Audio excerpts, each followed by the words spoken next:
तुलसी जयंती महोत्सव का आयोजन एक शाम प्रभु श्री राम के नाम पिंक सिटी प्रेस क्लब कार्यक्रम में आपको लिए चलते हैं, आयोजित किया जा रहा है। और सच भी सर्वत्र वंदते सीताराम गुणग्राम पुण्यारण्य विहारिणो वंदे विशुद्ध विज्ञानो कवीश्वर कपीश्वरम् अतुलित बलधामं हेमशैलावदेहं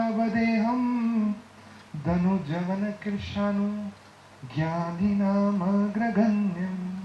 सकल गुण निर्धानं वानराणामधीशं रघुपति प्रिय भक्तं वात जातं नमामि। तुलसी जयंती के पावन पर्व पे सर्वप्रथम मैं गुरुजी के चरणों में सादर वंदन करता हूँ। मैं इतना सामर्थ्यवान तो नहीं हूँ कि तुलसी जयंती पे गोस्वामी तुलसीदास जी के बारे में कुछ कह सकूं, और मैं आपसे कहूँ कि मैं तो जानता भी नहीं था इस साहित्य को। तो मैंने तो तुलसीदास जी के स्वरूप में गुरुजी को ही देखा है। इस कलयुग में अगर मैं ये कहूँ कि तुलसीदास जी कैसे होंगे तो वो गुरुजी जैसे ही होंगे, जिन्होंने कोई वास्ता ही नहीं था हमारा जिस रास्ते से, जिस मार्ग से, और आज हम आपके सामने मानस बोल पा रहे हैं। तो तुलसीदास जी ने इस रामचरितमानस की रचना की, और इसका जिस प्रकार से आज के समय के अंदर प्रचार प्रसार गुरुजी ने किया, ये अपने आप में बहुत बड़ी बात है। और आज मैं कहता हूँ कि लोग कहते हैं, कहीं जाते हैं कि कम उम्र में सच बेधड़क के चेयरमैन बने, या जहां भी जितने भी पूरे विश्व के अंदर या पूरी दुनिया में जितने भी लोगों से मिलते हैं, जब तुलसी साहित्य का ही उसमें सबसे बड़ा योगदान है।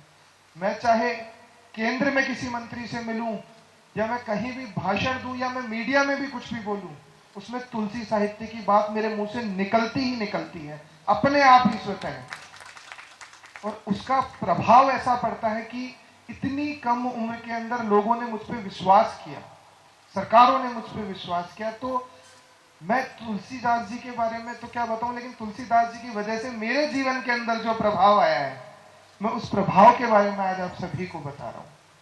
जब रामचरितमानस की कोई पढ़ी नहीं है मैंने, लेकिन जो सुनी सुनाई बातें जो मैं गुरुजी से सुनता हूं, और सुनकर जब उन बातों को मैं कहीं भी बोलता हूं, तो उसका प्रभाव इतना जबरदस्त होता है कि मैंने देखा है कि वहां पर आपके दुनिया के सारे तौर तरीके फेल हो जाते हैं, और आप अपने आप में विजय होते हो, उस सभा को आप ले जाते हो। तो तुलसी साहित्य का जो चमत्कार है वो गुरुजी के आशीर्वाद से मुझे मिला है, और मैं कोशिश करूंगा कि आगे भी जो भी जितना भी मुझे मिल सके गुरुजी के कृपा से, गुरुजी के आशीर्वाद से, तो उसी के माध्यम से जीवन को आगे बढ़ाएंगे। और तुलसीदास जी के सभी साहित्यों का प्रचार प्रसार मीडिया के माध्यम से भी करेंगे, सोशल मीडिया के माध्यम से भी करेंगे, क्योंकि यही एक साहित्य है जो जीवन के अंदर सत परिवर्तन लेकर आता है। लोग परिवर्तन की बात करते हैं, लेकिन जब वो परिवर्तन सत परिवर्तन ना हो तो उस परिवर्तन का कोई अर्थ नहीं है।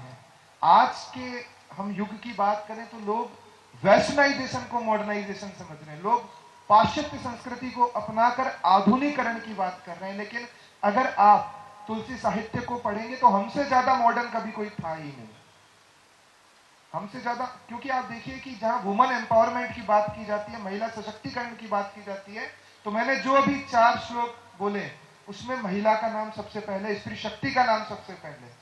तो यही अपने आप में है कि हम कितने मॉडर्न हैं। जब हम तुलसी साहित्य में देखते हैं कि वुमन एम्पावरमेंट, तो सीता जी को स्वयंवर, वर को चुनने का अधिकार हमारे समाज में था। तो जो लोग कहते हैं कि ये पुरानी बातें हैं, वो लोग इस बात को समझ नहीं पाते हैं कि आधुनिकीकरण अगर कहीं है तो वो सनातन में ही है। और जो तुलसी साहित्य को पढ़ लेंगे तो पूरे विश्व को ये शिक्षा दे सकते हैं कि we are modern, we are not western, we are modern. बस ये 2 ही शब्द में कहकर अपनी वाणी को विराम देता हूँ। नमस्कार। ये हमारा चला बहुत सुंदर है। क्यों कि तुलसी सदैव मॉडर्न है, तुलसी साहित्य। एक बार डॉक्टर कर्ण सिंह, नाम भी सुना होगा आपको, सब परिचित होंगे, कुछ बोल रहे थे मध्य प्रदेश भोपाल में। मैं भी उपस्थित था उस सभा में। वो बोल गए